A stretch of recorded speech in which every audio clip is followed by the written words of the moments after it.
Hamıya salam. Bugün kek burger hazırladım. Gəlin başlayaq.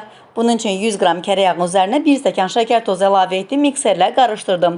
1 ədəd yumurta da əlavə edirəm, qarışdırıram. 1 stəkan süd də əlavə etdim, yenidən mikserlə qarışdırdım. Ən sonda isə 1 paket kabartma tozu, 3 xörək qaşığı kakao və 2 stəkan un da əlavə etdim. Mikserlə tam qarışdırdım. Artıq xəmirimiz hazırdır. Xəmirimizdən 1 xörək qaşığı götürüb soba listinə düzürəm və sobada 170 dərəcədə 10 dəqiqə bişirirəm. 10 dəqiqədən artıq bişirməyin quruyacaqdır.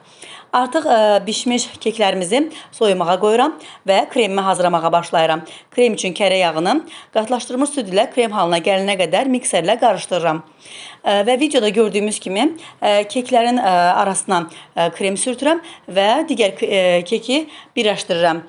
Uclarını əlimlə birləşdirirəm ki, krem kənara çıxmasın.